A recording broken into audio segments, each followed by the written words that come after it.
প্রতিবার নির্বাচন আসলেই আমাদের প্রয়োজন পড়ে আমাদের ভোটার সিরিয়াল নাম্বারটা জানা, সেই সাথে ভোট কেন্দ্রের নাম জানা। আমরা যারা ভোট প্রদান করি এবং যারা ভোটার হয়েছি তারা প্রত্যেক বছরই কিন্তু জাতীয় নির্বাচন সহ বিভিন্ন এলাকাভিত্তিক নির্বাচনে অংশগ্রহণ করে থাকি এবং এই নির্বাচনগুলোতে অংশগ্রহণ করার জন্য আপনি যখন ভোট দিতে যাবেন তখন কিন্তু আপনার সিরিয়াল নাম্বার জানাটা খুবই দরকার হয়ে পড়ে। এই ক্ষেত্রে দেখা যায় নির্বাচনের দিন সকালবেলায় আপনাকে সেই সিরিয়াল নাম্বার খোঁজার জন্য লোকজনদের পিছনে পিছনে ঘুরতে হয়, বড় মোটা বই থেকে বারবার খুঁজে খুঁজে আপনার সিরিয়াল নাম্বারটি বের করতে হয়।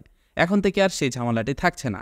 আপনি আপনার হাতে থাকা স্মার্টফোনটি ব্যবহার করেই আপনার এনআইডি কার্ডের নাম্বার দিয়ে জেনে নিতে পারবেন আপনার voter serial number, voter number, সেই সাথে আপনার ভোট কেন্দ্র কোনটা সেটাও জানতে পারবেন। শুধু তাই নয়, ভোট শেষে আপনি এখানে জানতে পারবেন কোন প্রার্থী কত ভোট পেয়েছে, কোন প্রার্থী নির্বাচিত হয়েছে, সকল ডিটেলস আপনি দেখতে পারবেন। এই কাজটি করার জন্য আপনি যেটা করবেন, সর্বপ্রথম আপনার ফোনে একটা অ্যাপ্লিকেশন ইনস্টল করে নেবেন। এই অ্যাপ্লিকেশনটি আপনি গুগলের প্লে স্টোরেও পাবেন, আইফোনের অ্যাপ স্টোরেও পাবেন। অ্যাপ্লিকেশনটির নাম স্মার্ট ইলেকশন ম্যানেজমেন্ট। এটা নির্বাচন কমিশনের নতুন একটা অ্যাপ্লিকেশন। এটাতে ফিউচারে আরও বেশ কিছু আপডেট আসবে, সেগুলো কি আমি আপনাদেরকে বলে দিচ্ছি, যেগুলো খুবই দরকারি আপডেট।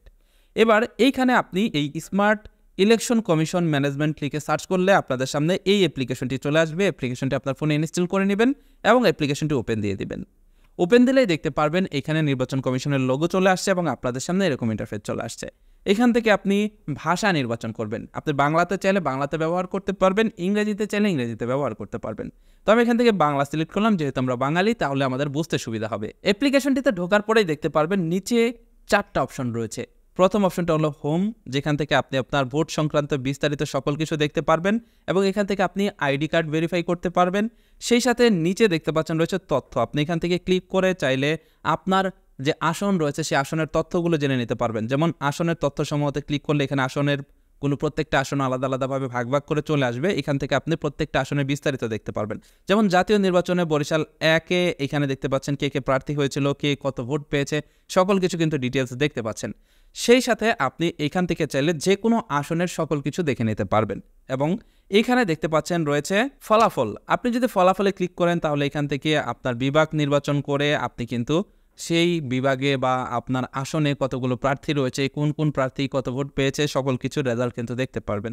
এখানে রয়েছে ভোট কেন্দ্র। আপনি এখানে ক্লিক করে দেখতে পারবেন আপনার সিরিয়াল নাম্বার কত, আপনার ভোট কেন্দ্র কোনটা। এখানে ভোট কেন্দ্রে ক্লিক করে আপনি শুরুতেই দেখতে পাচ্ছেন উপরে রয়েছে এনআইডি নাম্বার লিখুন এবং জন্ম তারিখ লিখুন। এখানে আপনি আপনার জাতীয় পরিচয়পত্রের নাম্বারটি দিবেন এবং নিচে জাতীয় পরিচয়পত্র অনুযায়ী জন্ম তারিখটা দেবেন। সকল ডিটেলস দেওয়ার পর নিচে থেকে আপনি সার্চ লেখাতে ক্লিক করবেন এবং দেখতে পারবেন ক্লিক করার সাথে সাথে এখানে শুরুতেই চলে আসবে আপনার ভোটার নং, তারপরে দেখতে পারবেন আপনার ভোট ক্রমিক নাম্বার, যেটা নিয়ে আপনাকে ভোট কেন্দ্রে ঢুকতে হয়। সাদা একটা কাগজে আপনি এই সিরিয়াল নাম্বারটা লিখে ভোট কেন্দ্রে চলে যাবেন। তার নিচে দেখতে পাচ্ছেন আপনার ভোট কেন্দ্রের যে নাম সেটা চলে আসছে। আপনি কোথায় গিয়ে কোন কেন্দ্রে গিয়ে ভোট দিবেন সেটা এখানে কিন্তু চলে আসছে। শুধু তাই নয়, সেই কেন্দ্রের ছবিও কিন্তু আপনি নিচে দেখতে পারবেন এবং এখান থেকে দিক নির্দেশনাতে ক্লিক করে আপনি কিন্তু গুগল ম্যাপের মাধ্যমে আপনার কেন্দ্র দেখে নিতে পারবেন। অনেক সময় দেখা যায় যারা ঢাকা শহরে থাকেন তারা কিন্তু কেন্দ্র চিনতে ভুল করেন, সেক্ষেত্রে তাদের ক্ষেত্রে কিন্তু এটা খুবই উপকারী একটা অ্যাপ্লিকেশন হবে। তো এইখান থেকে আপনি চাইলে এইভাবে আপনার ভোটার নাম্বার, সিরিয়াল নাম্বার সকল কিছু জেনে নিতে পারবেন, ভোট কেন্দ্রের নাম সহ। প্রত্যেকটা নির্বাচনেই আপনাকে এই কাজটা করতে হয়, তাই ছোট্ট এই অ্যাপ্লিকেশনটি আপনার ফোনে ইনস্টল করা থাকলে অনেক কাজই কিন্তু আপনার জন্য সহজ হয়ে যাবে, বিশেষ করে নির্বাচনের দিন আপনার সিরিয়াল নাম্বার খুঁজে বের করা। এটা দিয়ে আপনি চাইলে আপনার নিজের সিরিয়াল নাম্বার খুঁজতে পারবেন, আপনি চাইলে আপনার বন্ধুবান্ধবদেরকে তাদের সিরিয়াল বের করে দিতে পারবেন। যদি এই অ্যাপ্লিকেশনটিতে সার্চ করার পরে তথ্য না আসে তাহলে যেটা করবেন, অ্যাপ্লিকেশনটি আনইনস্টল করে আরেকবার ইনস্টল করে নেবেন। তার কারণ মাঝে মাঝেই নির্বাচন কমিশনের সার্ভারে সমস্যা হয়। এটাই ছিল আজকের ভিডিও। আজকের ভিডিও কেমন লেগেছে কমেন্ট করে জানাবেন। সেই সাথে আজকের ভিডিওটি যদি ভালো লেগে যায় ভিডিওটিতে লাইক দিবেন এবং এই ভিডিওটি আপনার বন্ধুদের মাঝে শেয়ার করবেন। That's it for now, take care, bye by.